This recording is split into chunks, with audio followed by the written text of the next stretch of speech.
Selamat pagi, shalom saudara-saudara yang dikasihi Tuhan. Pagi ini kembali kita akan merenungkan satu bagian firman Tuhan yang diambil dari Efesus 5 ayat 22 hingga yang ke-33. Saya akan membaca ayat yang ke-33. Firman Tuhan demikian. Bagaimanapun juga bagi kamu masing-masing berlaku, kasihilah istrimu seperti dirimu sendiri, dan istri hendaklah menghormati suaminya. Tema renungan kita pagi ini adalah kebahagiaan pernikahan Kristen. Saudara, apa yang dirindukan setiap kita ketika kita memutuskan untuk menikah? Saudara, jawaban yang pasti adalah kebahagiaan. Tetapi realitanya ada begitu banyak orang memulai pernikahan dengan kebahagiaan, tetapi menjalani pernikahan di dalam ketidakbahagiaan. Saudara, menjalani kehidupan pernikahan itu begitu berat dan begitu sulit, karena memang ada banyak tantangan, ada banyak pergumulan yang dihadapi. Saudara, sebenarnya Tuhan membentuk lembaga pernikahan dengan tujuan Tuhan, yaitu agar manusia mengalami kebahagiaan. Tetapi dosa yang ada dalam diri manusia membuat manusia sulit untuk menjalani kehidupan pernikahan di dalam kebahagiaan. Namun bukan berarti kita tidak dapat memiliki pernikahan yang bahagia. Firman Tuhan berulang-ulang kali menyatakan kepada kita bagaimana membangun kehidupan pernikahan yang bahagia. Di dalam pembacaan kita tadi dalam Efesus 5 ayat 22 sampai 23 memberikan rahasia bagaimana membangun pernikahan yang bahagia. Yang pertama, kita bisa melihat di dalam bagian ini dikatakan bahwa untuk mendapat atau membangun kehidupan pernikahan yang bahagia, suami istri harus saling mengasihi, sama seperti Kristus mengasihi mereka. Kasih seperti apa yang diberikan Tuhan Yesus kepada kita manusia? Tuhan Yesus memberikan kita kasih yang luar biasa. Dalam bahasa Alkitab disebut dengan kasih agape, suatu kasih yang tidak bersyarat, kasih yang penuh pengampunan, kasih yang menerima kita apa adanya, kasih yang rela berkorban, bahkan berkorban nyawa dan darahnya untuk kita manusia yang tidak layak dikasihi.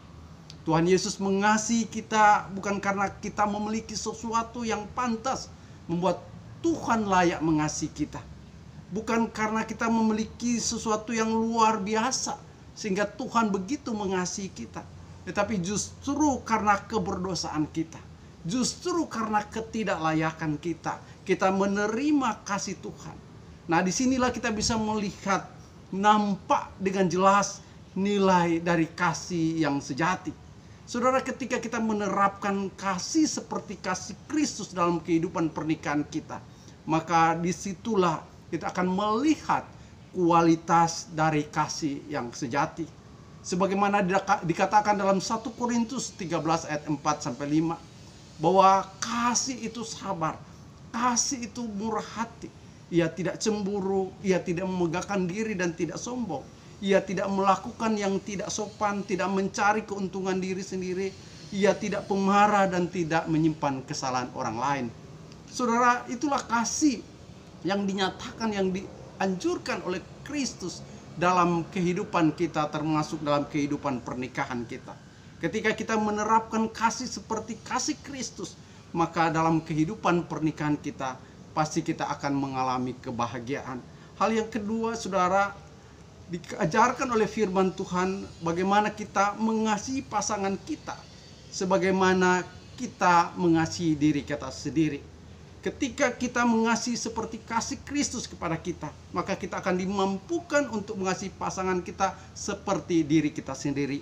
Alkitab mengatakan bahwa ketika seorang menikah, maka dia sudah menjadi satu tubuh. Artinya ketika pasangan kita tersakiti, maka otomatis kita juga tersakiti. Pasangan kita menderita, maka kita pun akan menderita. Di dalam ayat 28-29 dikatakan, demikian juga suami harus mengasihi istri sama seperti tubuhnya sendiri. Siapa mengasihi istrinya, mengasihi dirinya sendiri.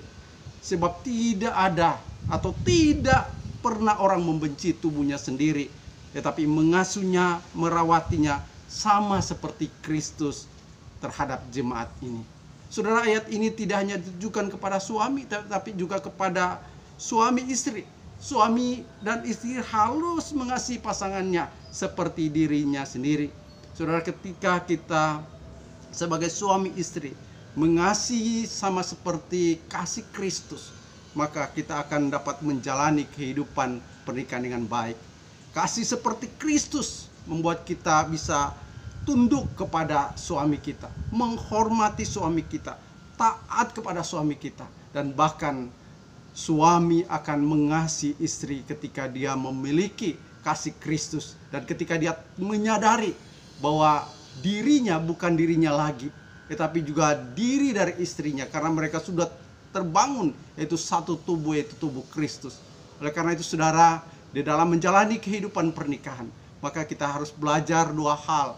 Pertama, teladanilah kasih Kristus.